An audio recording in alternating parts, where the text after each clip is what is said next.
तलवारबाज बहू। बचपन का शौक समझ निक्की के घर वाले उसका एडमिशन फेंसिंग कोचिंग में करा तो देते हैं, पर कुछ सालों बाद वही शौक जब उसका जुनून और सपना बन जाता है तो सब उसके खिलाफ हो जाते हैं। और लड़की के हाथ में तलवार दो ना, अब मैडम तलवारबाज बनना चाहती है। बच्ची का शौक समझ दाखिला करवा दिया, क्या पता था ये सब देखना पड़ेगा। अरे बहुत हो गई तलवारबाजी, आज से तू सिर्फ रसोई और बेलन देखेगी। पर मम्मी पापा, फेंसिंग भी फुटबॉल और क्रिकेट की तरह एक स्पोर्ट है। थोड़ी और प्रैक्टिस के बाद मुझे स्टेट, फिर नेशनल और फिर इंटरनेशनल खेलने का मौका भी मिल सकता है। निक्की की बात से भड़के हुए घर वाले आगे कुछ सुने या समझे बिना उसके घर में रहने का ऐलान कर देते हैं, जिसके कुछ हफ्तों बाद निक्की की आयुष के साथ शादी हो जाती है। ससुराल पहुंचने के कुछ दिनों बाद बहुत हिम्मत के साथ निक्की फिर वही फरियाद लिए इस बार अपनी सास के पास जाती है। मम्मी जी, क्या मैं कोचिंग दोबारा शुरू कर सकती हूँ? कैसे कोचिंग? तेरे मम्मी पापा ने तो हमें किसी कोचिंग या पढ़ाई के बारे में नहीं बताया। वो पढ़ाई नहीं, फेंसिंग की कोचिंग है। और देख, अपने अंग्रेजी के बड़े बड़े शब्द ना मुझसे ना बोला कर, सीधे सीधे बता कि ये फेंसिंग है क्या। मम्मी पापा के साथ अपने एक्सपीरियंस के बाद निक्की कोई रिस्क ना लेते हुए सास से झूठ बोल मंजूरी ले लेती है, और इसी के साथ निक्की के सपनों की दुनिया शुरू हो जाती है, जिसमें अब वो सुबह उठ जल्दी जल्दी घर का सारा काम खत्म करके ज्यादा से ज्यादा समय अपनी फेंसिंग प्रैक्टिस में बिताने लगती है। इसी तरह महीने बीत जाते हैं। वाओ, आई कांट बिलीव, जो सपना एक बार नामुमकिन लग रहा था, आज मैं उससे सिर्फ 2 हफ्ते दूर हूँ। निक्की, तुम बहुत अच्छा कर रही हो, बस अपने फॉर्म को खराब मत होने देना, और नेशनल्स का मेडल तुम्हारे गले में आना पक्का है। इस बात को सुनकर निक्की नेशनल गेम की खुशी में झूमती हुई जैसे ही उस शाम घर पहुंचती है तो आयुष को पैर में प्लास्टर के साथ सोफे पर बैठा देख परेशान हो जाती है। ये क्या, कैसे हुआ? किसी ने मुझे फोन क्यों नहीं किया? ऑफिस से आते हुए रास्ते में किसी ने टक्कर मार दी, इसलिए बहू कल से इसके ठीक होने तक तो कोचिंग से छुट्टी ले ले, डॉक्टर ने पूरा बेड रेस्ट बोला है। पति की हालत और सास की बात से हैरान परेशान निक्की आगे कुछ बोले बिना अपने कमरे में चली जाती है। अब मैं क्या करूंगी? दोनों तरफ मेरी जिम्मेदारी है, अगर एक भी पूरी नहीं की तो लाइफ में दोबारा सुकून की सांस नहीं ले पाऊंगी। सच बता दूं क्या?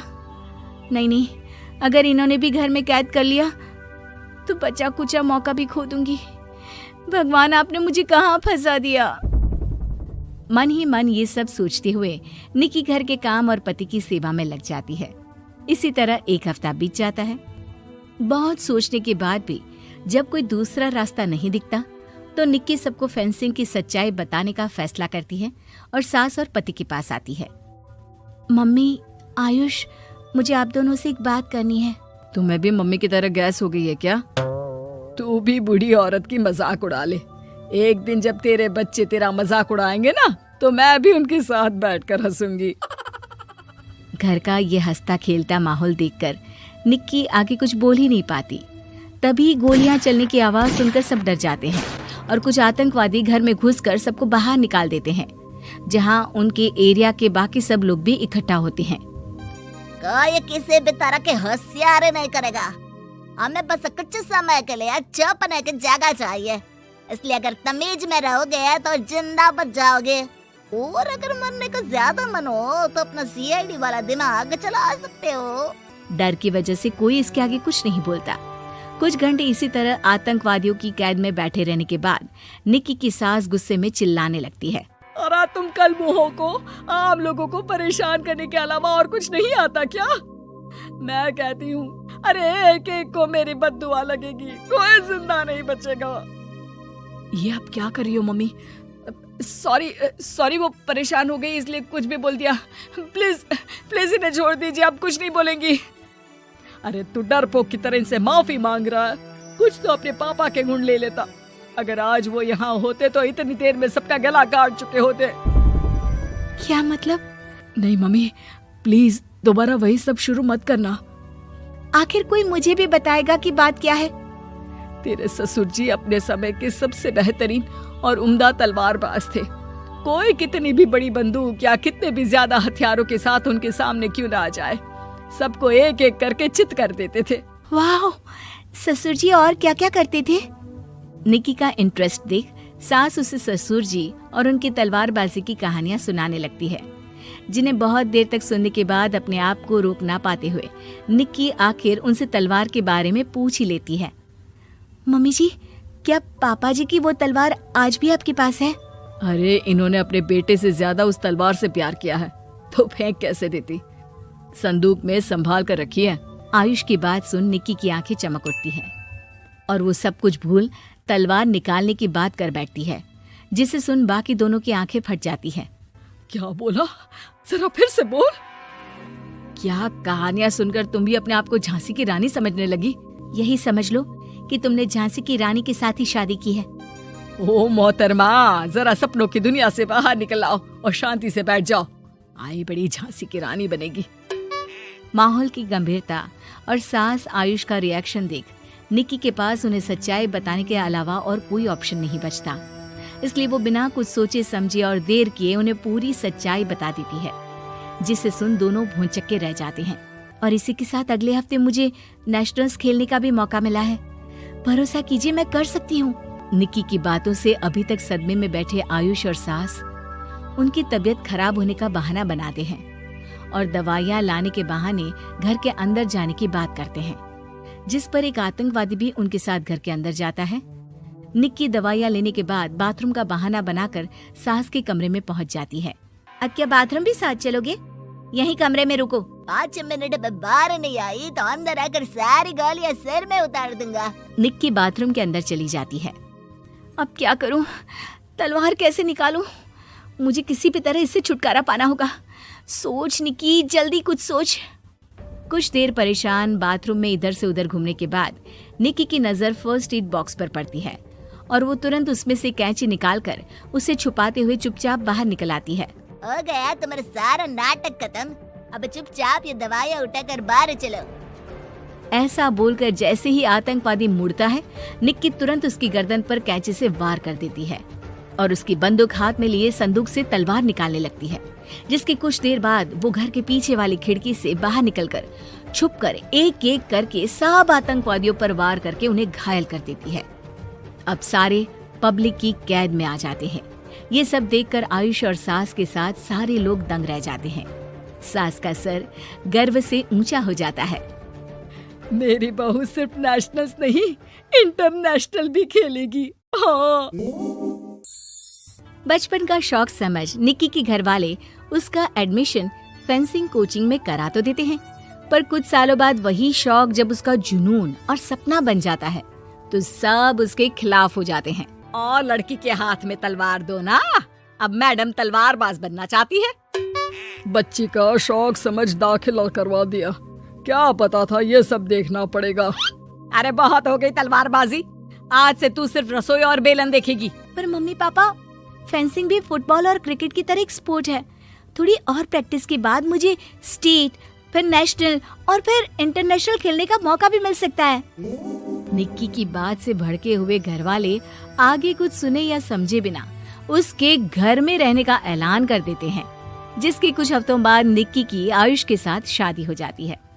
ससुराल पहुंचने के कुछ दिनों बाद बहुत हिम्मत के साथ निक्की फिर वही फरियाद लिए इस बार अपनी सास के पास जाती है। मम्मी जी, क्या मैं कोचिंग दोबारा शुरू कर सकती हूँ? कैसे कोचिंग? तेरे मम्मी पापा ने तो हमें किसी कोचिंग या पढ़ाई के बारे में नहीं बताया। वो पढ़ाई नहीं, फेंसिंग की कोचिंग है। और देख, अपने अंग्रेजी के बड़े बड़े शब्द ना मुझसे ना बोला कर, सीधे सीधे बता कि ये फेंसिंग है क्या। मम्मी पापा के साथ अपने एक्सपीरियंस के बाद निक्की कोई रिस्क ना लेते हुए सास से झूठ बोल मंजूरी ले लेती है और इसी के साथ निक्की के सपनों की दुनिया शुरू हो जाती है, जिसमें अब वो सुबह उठ जल्दी जल्दी घर का सारा काम खत्म करके ज्यादा से ज्यादा समय अपनी फेंसिंग प्रैक्टिस में बिताने लगती है। इसी तरह महीने बीत जाते हैं। वाओ, आई कांट बिलीव, जो सपना एक बार नामुमकिन लग रहा था, आज मैं उससे सिर्फ 2 हफ्ते दूर हूँ। निक्की, तुम बहुत अच्छा कर रही हो, बस अपने फॉर्म को खराब मत होने देना। और नेशनल्स का मेडल तुम्हारे गले में आना पक्का है।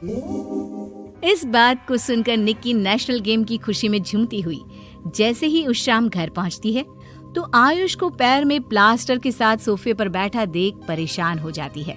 ये क्या, कैसे हुआ? किसी ने मुझे फोन क्यों नहीं किया? ऑफिस से आते हुए रास्ते में किसी ने टक्कर मार दी, इसलिए बहू कल से इसके ठीक होने तक तो कोचिंग से छुट्टी ले ले। डॉक्टर ने पूरा बेड रेस्ट बोला है। पति की हालत और सास की बात से हैरान परेशान निक्की आगे कुछ बोले बिना अपने कमरे में चली जाती है। अब मैं क्या करूंगी? दोनों तरफ मेरी जिम्मेदारी है। अगर एक भी पूरी नहीं की तो लाइफ में दोबारा सुकून की सांस नहीं ले पाऊंगी। सच बता दूं क्या? नहीं, अगर इन्होंने भी घर में कैद कर लिया तो बचा कुचा मौका भी खो दूंगी। भगवान, आपने मुझे कहाँ फंसा दिया। मन ही मन ये सब सोचते हुए निक्की घर के काम और पति की सेवा में लग जाती है। इसी तरह एक हफ्ता बीत जाता है। बहुत सोचने के बाद भी जब कोई दूसरा रास्ता नहीं दिखता तो निक्की सबको फेंसिंग की सच्चाई बताने का फैसला करती है और सास और पति के पास आती है। मम्मी, आयुष, मुझे आप दोनों से एक बात करनी है। तुम्हें भी मम्मी की तरह गैस हो गई है क्या? तू भी बूढ़ी औरत की मजाक उड़ा ले। एक दिन जब तेरे बच्चे तेरा मजाक उड़ाएंगे ना तो मैं भी उनके साथ बैठकर हंसूंगी।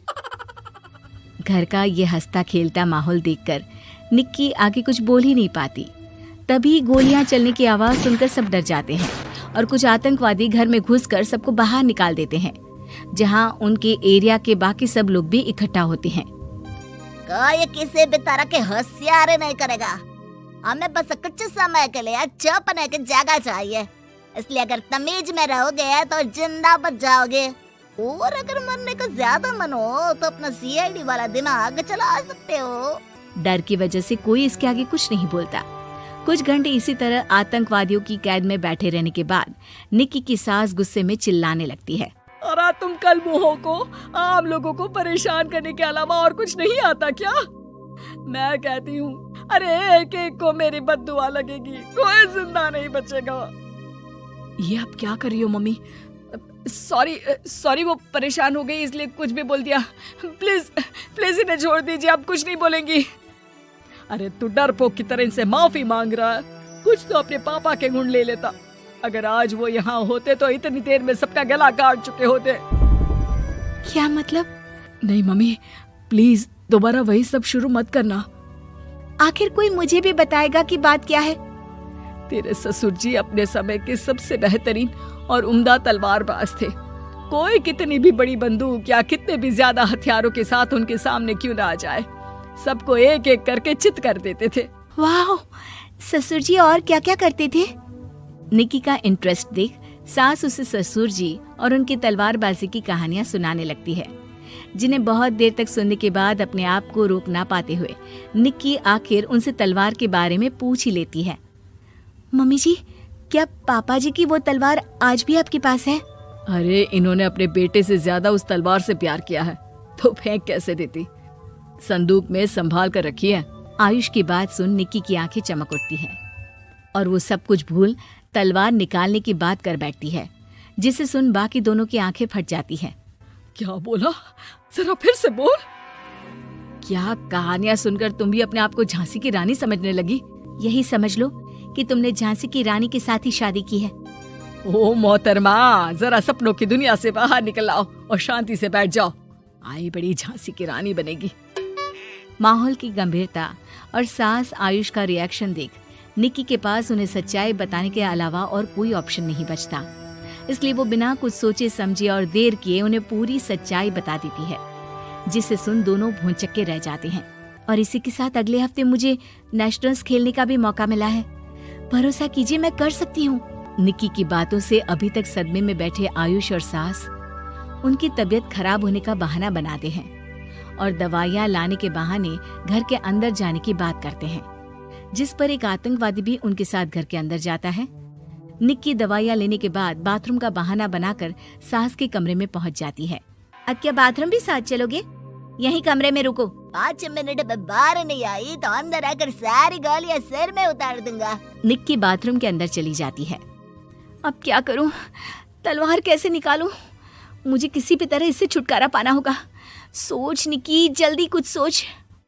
कुछ देर परेशान बाथरूम में इधर से उधर घूमने के बाद निक्की की नजर फर्स्ट एड बॉक्स पर पड़ती है और वो तुरंत उसमें से कैंची निकालकर उसे छुपाते हुए चुपचाप बाहर निकल आती है। हो गया तुम्हारा सारा नाटक खत्म। अब चुपचाप ये दवाइयाँ उठाकर बाहर चलो। ऐसा बोलकर जैसे ही आतंकवादी मुड़ता है, निक्की तुरंत उसकी गर्दन पर कैंची से वार कर देती है और उसकी बंदूक हाथ में लिए संदूक से तलवार निकालने लगती है, जिसकी कुछ देर बाद वो घर के पीछे वाली खिड़की से बाहर निकलकर छुपकर एक एक करके सब आतंकवादियों पर वार करके उन्हें घायल कर देती है। अब सारे पब्लिक की कैद में आ जाते हैं। ये सब देखकर आयुष और सास के साथ सारे लोग दंग रह जाते हैं। सास का सर गर्व से ऊंचा हो जाता है। मेरी बहू सिर्फ नेशनल्स नहीं, इंटरनेशनल भी खेलेगी। हाँ।